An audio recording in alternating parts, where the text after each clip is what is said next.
La crueldad es un lujo de los poderosos. Víctor pensaba que sus palabras simplemente rebotarían sobre la piel suave de Harper, que ella absorbería sus insultos igual que absorbía cada golpe en aquella fría casa de mármol. Estaba equivocado. Hay límites que, una vez cruzados, queman por completo el puente detrás de ellos. El sudor se acumulaba en la espalda de Harper, humedeciendo el algodón barato de su uniforme.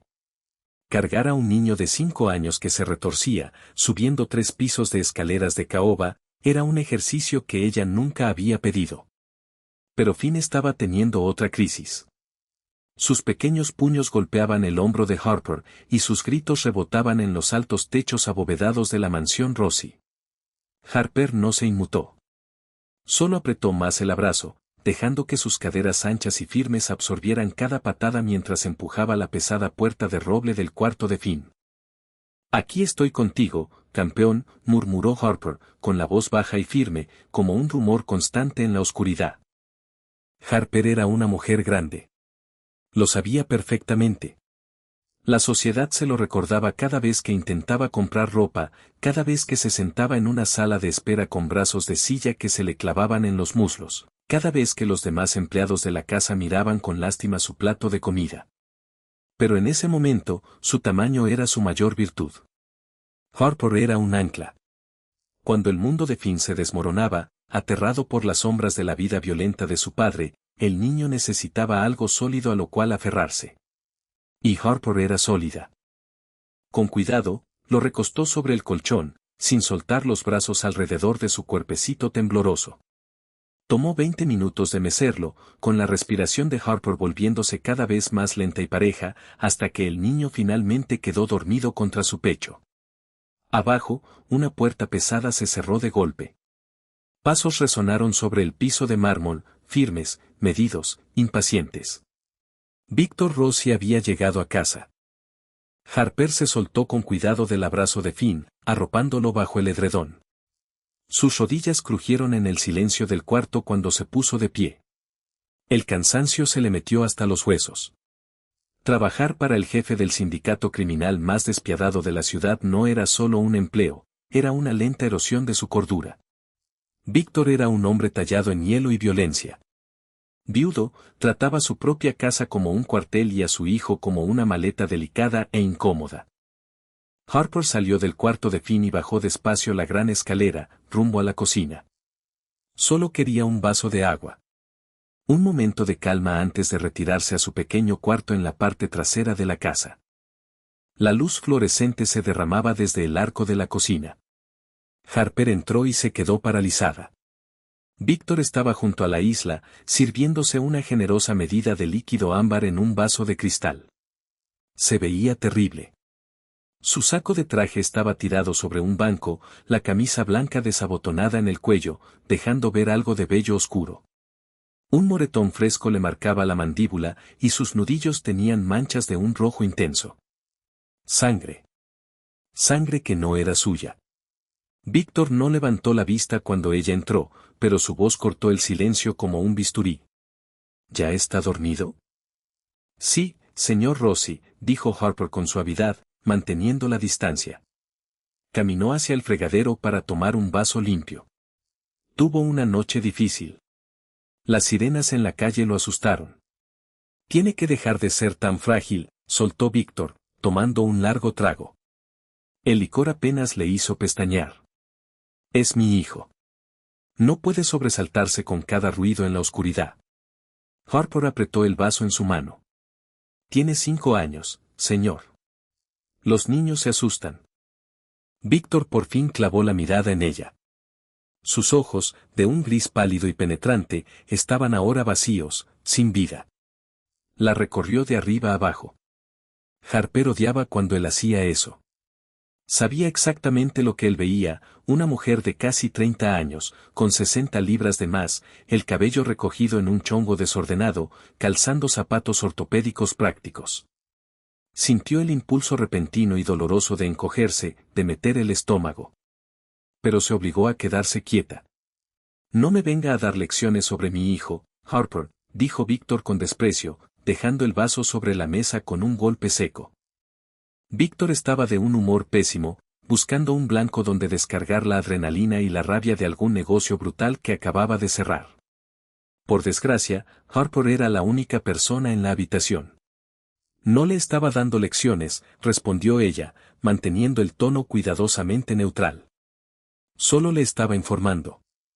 Usted lo consiente demasiado, dijo Víctor, acercándose, cerrando la distancia entre ambos. El olor a colonia cara, cobre y whisky la envolvió. Lo empalaga con toda esa blandura. Necesita cariño, se defendió Harper, levantando la barbilla a pesar de la intimidación que irradiaba de él. Víctor soltó una carcajada dura, seca, sin una pizca de humor. ¿Cariño? ¿Cree que es indispensable porque puede mecer a un niño hasta dormirlo? ¿Cree que porque se aferra a usted, usted importa en esta casa? Yo nunca dije eso, tragó saliva Harper. Mejor.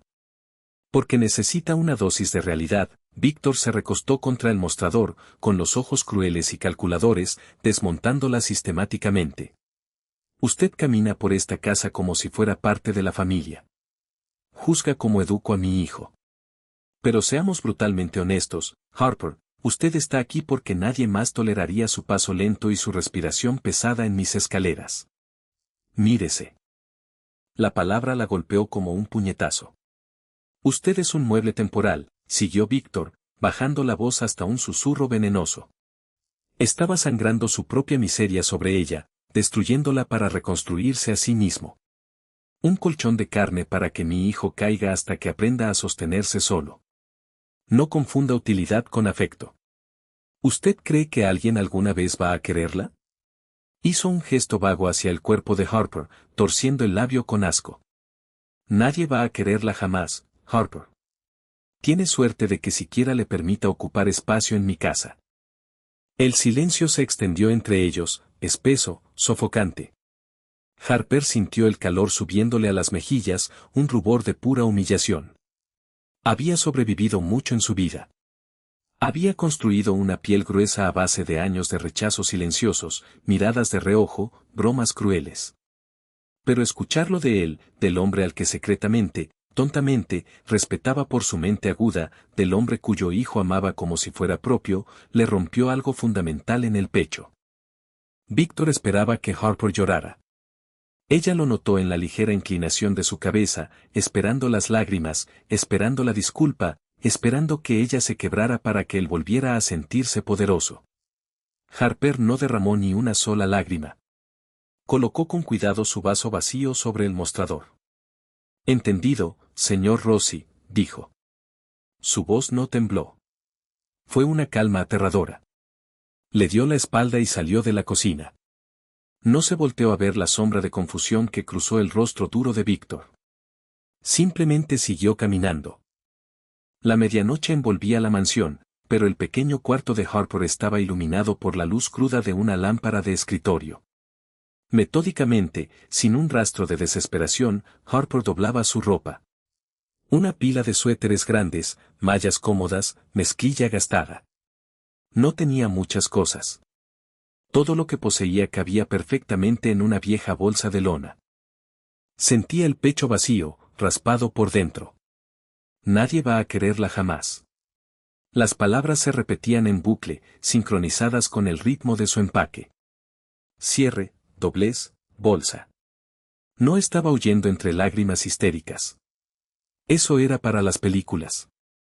Harper era una mujer adulta a quien el hombre que firmaba sus cheques acababa de decirle, sin filtros, cuál era su valor exacto en el mercado.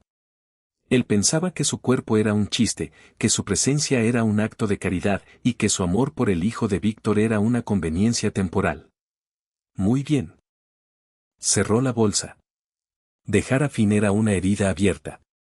Le dolía físicamente, una punzada aguda y retorcida bajo las costillas. Pero Harper conocía una verdad fundamental sobre la supervivencia: si dejas que un hombre te degrade y te quedas, le das permiso para volver a hacerlo. Víctor Rossi había cruzado la línea de jefe exigente a tirano abusivo. Y Harper no podía proteger a Finn si se dejaba destruir en el proceso. Tomó una hoja de papel del escritorio y destapó una pluma. No escribió un manifiesto. No exigió una disculpa. Renuncio. Mi último cheque pueden mandarlo a la agencia. Harper. Dejó la nota en el centro de la cama, perfectamente tendida, junto a la pesada llave de bronce de la mansión. Se colgó la bolsa al hombro y salió al pasillo. La casa estaba en completo silencio.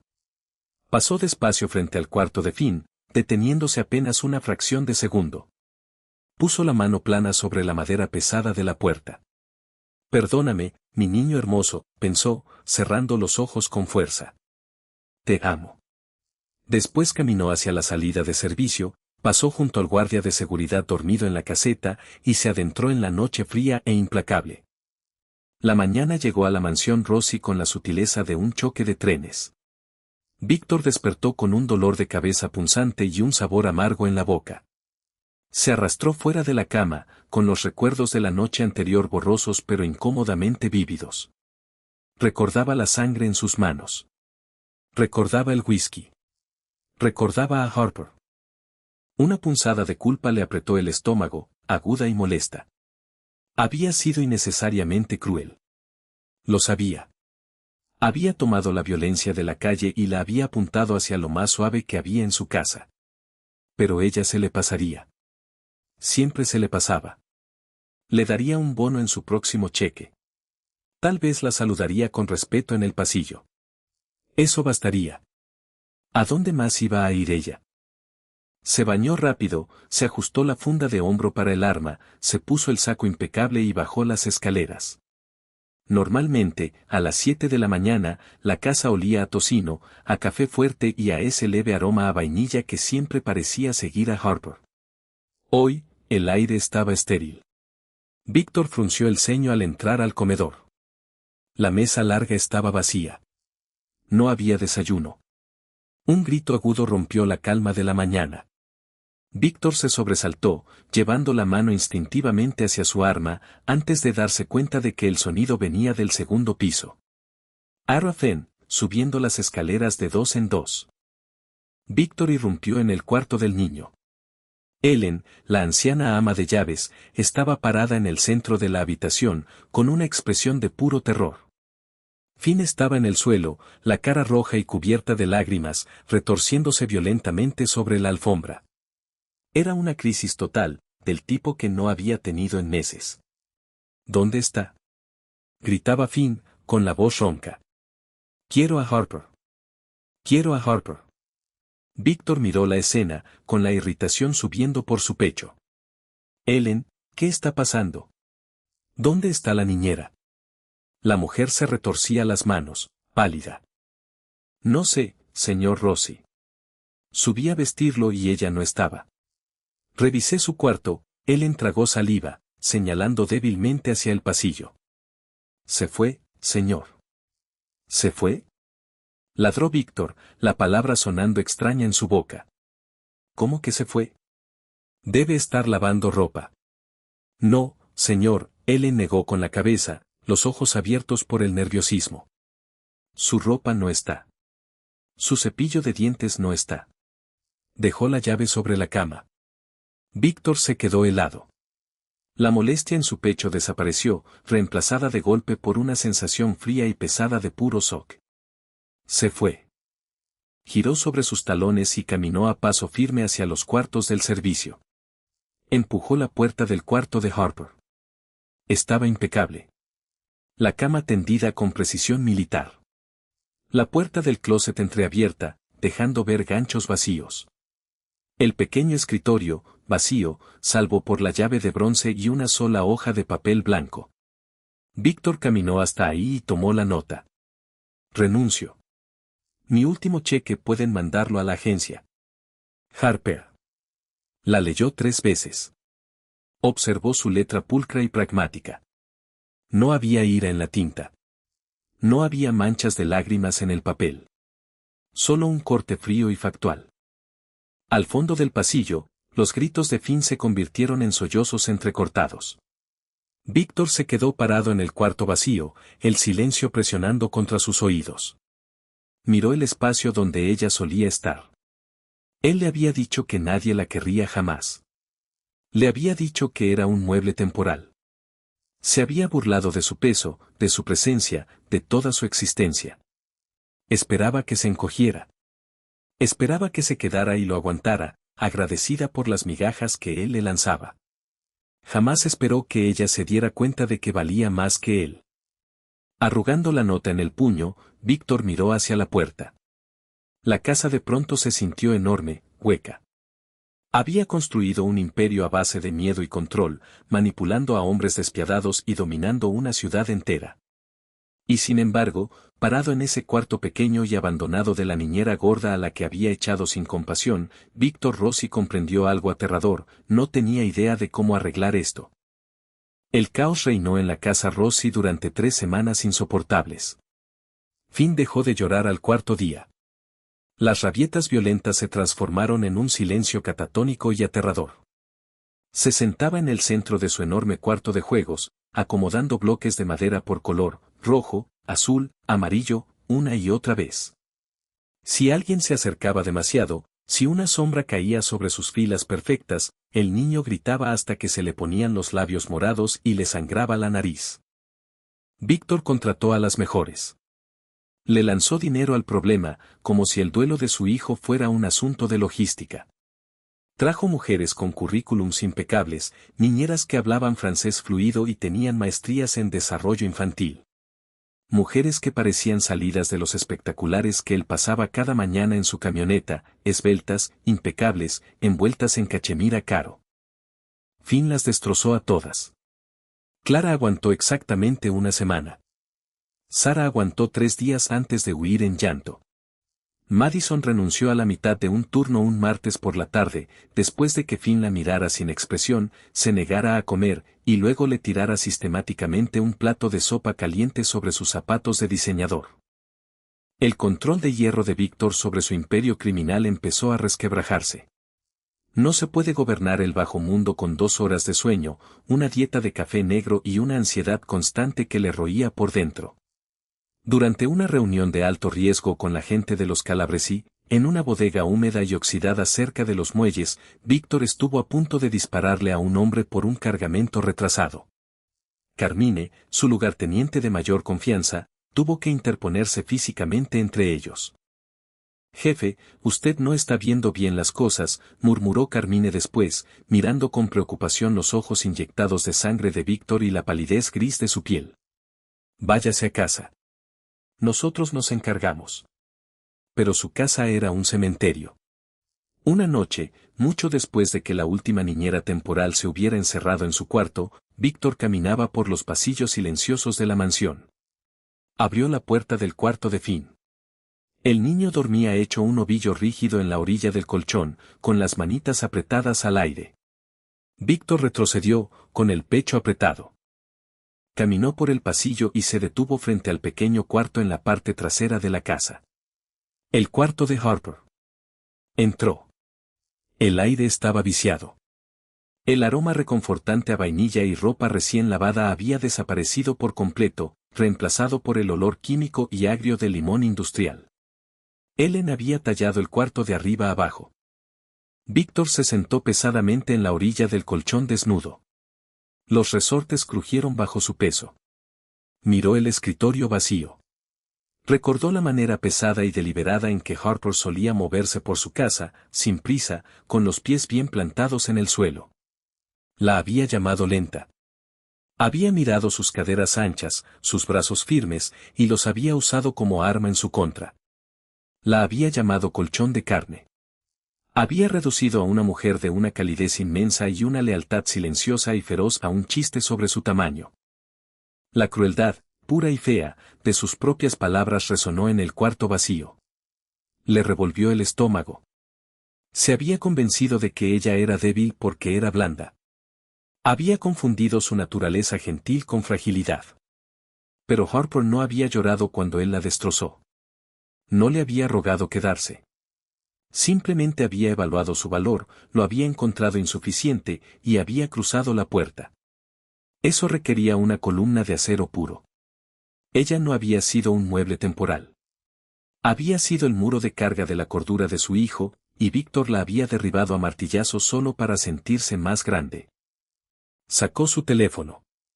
La pantalla iluminó su rostro exhausto con una luz azul, cruda. Despierta, dijo con voz áspera cuando su contacto respondió. Necesito que encuentres a alguien. Harper. La niñera. Saca sus registros fiscales. Rastrea su teléfono. Recorre la ciudad entera. Lo que sea necesario. Encuentra a dónde se fue. La lluvia golpeaba el asfalto afuera de una pequeña panadería independiente, escondida en un tranquilo barrio de clase trabajadora al sur de la ciudad. 3 días de rastreo implacable lo habían llevado hasta ahí. Víctor esperaba dentro de su camioneta blindada, el motor encendido, observando a través del vidrio polarizado. Dentro del local, iluminado con calidez, Harper limpiaba el mostrador de repostería. Llevaba un delantal de lona salpicado de harina sobre una camiseta negra y pantalones anchos de lino. Se veía exactamente igual.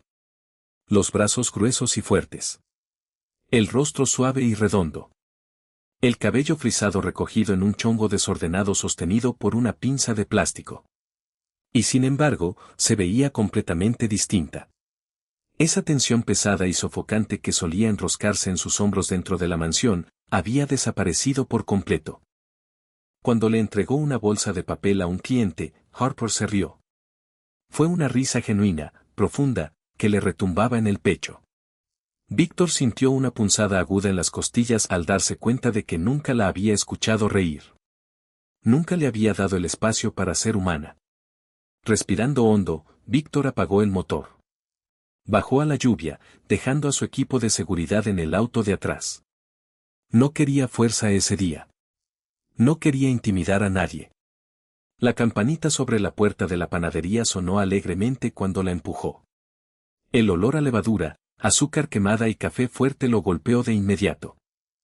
Harper levantó la vista desde la caja registradora. La sonrisa se le borró del rostro.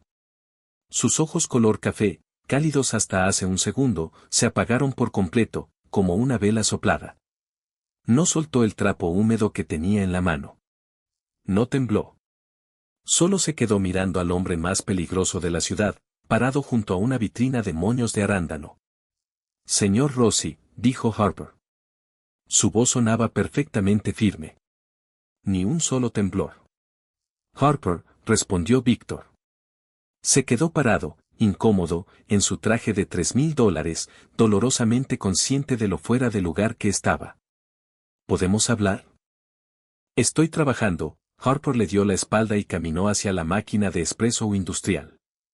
Empezó a vaciar el café molido en un recipiente de metal. Golpe. Golpe.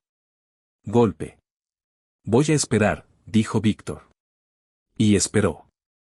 Durante 45 minutos, Víctor Rossi, un hombre que comandaba asientos y dictaba el flujo ilícito de dinero por toda la costa este, se sentó en un banquito de madera desvencijado en la esquina de una panadería. La observó trabajar. Observó la manera firme y capaz en que se movía, cargando bandejas pesadas de pan con facilidad, sus muslos gruesos sosteniendo su peso al agacharse para limpiar los hornos de abajo. No había nada lento ni inútil en ese cuerpo. Era un cuerpo hecho para el trabajo, para la resistencia, para dar cuidado. Finalmente, Harper volteó el letrero de la puerta a cerrado y echó el pasador. Sirvió 2 tazas de café de filtro, caminó hasta la mesa y puso una frente a él. Se sentó al otro lado, dejando una distancia sólida de casi 1 metro entre ambos. Usted no tiene derecho a venir aquí, dijo Harper en voz baja. No había veneno en sus palabras, solo un límite concreto. Lo sé, Víctor envolvió sus manos marcadas alrededor del vaso de papel. No podía mirarla a los ojos. No está bien, Harper. Dejó de hablar. Casi no come. La mandíbula de Harper se tensó. Un destello de dolor profundo cruzó su rostro. Miró hacia la ventana empañada por la lluvia. Lo extraño. Todos los días. Siento que dejé un pedazo de mi corazón en ese cuarto, volvió la mirada hacia Víctor, endureciéndose como granito. Pero no voy a dejar que use mi amor por su hijo como una correa para arrastrarme de vuelta a esa jaula. Víctor se estremeció. No era una jaula, lo corrigió Harper con calma. Era un matadero. Usted llegaba a casa sangrando y necesitaba que alguien más sangrara también. Me miró a mí. Miró a una mujer gorda que hacía su trabajo en silencio, y pensó que era un blanco fácil. Pensó que yo no tenía dignidad propia, se inclinó hacia adelante, respirando con calma y firmeza. Usted me dijo que nadie iba a quererme jamás. Así que fui a donde sí me quisieran. Mi jefe aquí me trata como un ser humano. Los clientes me sonríen. Tengo paz, señor Rossi. Y usted no tiene suficiente dinero en sus bóvedas para comprar mi paz. El silencio se instaló pesado sobre la pequeña mesa. El zumbido de los refrigeradores comerciales era el único sonido. Víctor la miró. La miró de verdad. Se despojó de su orgullo, de su ego, y de la armadura violenta que usaba todos los días. Mentí, dijo Víctor, con la voz quebrándose en la palabra. Harper frunció el ceño, confundida. Te mentí en esa cocina, continuó Víctor, obligándose a sostenerle la mirada. Te dije que nadie te iba a querer jamás. Te dije que eras un mueble temporal. Fue mentira. Lo dije porque me estaba ahogando, y me molestaba que tú estuvieras tan firme, tan segura de ti misma. Eras esta fuerza inamovible y reconfortante en una casa que yo mismo había llenado de terror. Finn no solo te quería. Te necesitaba. Y yo, Víctor tragó el nudo de ceniza en su garganta. Yo te necesito. Harper permaneció completamente inmóvil. No jadeó. No se sonrojó. Analizó el rostro de Víctor con el desapego clínico de un experto en explosivos. Soy un hombre cruel y arrogante, susurró Víctor, inclinándose sobre la mesa. Ataqué tu cuerpo porque no podía entender tu fortaleza. Estuve mal, Harper. Estuve completa y fundamentalmente mal. Te lo suplico, no como jefe, no como patrón, sino como padre que está viendo a su hijo apagarse. Por favor. Regresa. Harper trazó despacio el borde de su taza de café con el pulgar. No voy a volver a vivir en ese cuartito en la parte trasera de tu casa, dijo por fin. Víctor asintió de inmediato. Puedes tener la suite de huéspedes del ala este. Baño propio. Autonomía total.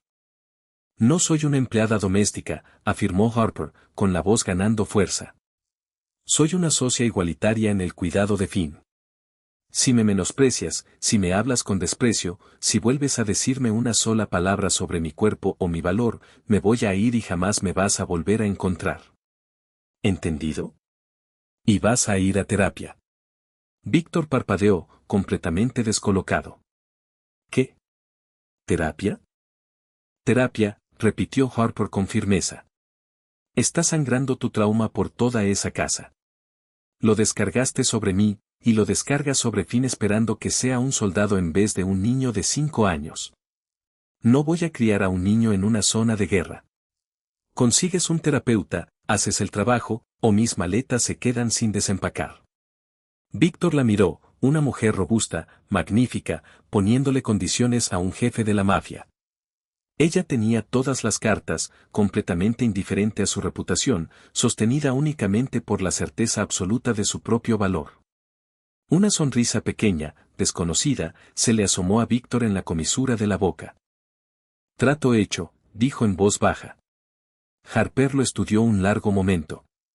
Después empujó la silla hacia atrás, las patas raspando contra el piso de linóleo. Se desató el delantal y lo dobló con cuidado. Bien, señor Rossi, dijo, y su tono volvió a ser ese rumor cálido y constante que había servido de ancla para su hijo en la oscuridad. Vamos por nuestro niño. Víctor se puso de pie. Mientras seguía la espalda ancha y firme de Harper hacia la lluvia, por primera vez en semanas, por fin sintió que podía respirar. Si el camino de Harper, defendiendo su lugar y exigiendo el respeto que de verdad merecía, te tocó el corazón, cuéntanoslo. Creemos que el valor de cada persona va mucho más allá de los juicios superficiales y que alejarse de la toxicidad a veces es el acto más valiente que se puede hacer. Dale like si estás del lado de Harper. Comparte esta historia con alguien que necesite recordar su propio poder. Y no olvides suscribirte a nuestro canal para más historias emocionales narradas en audio.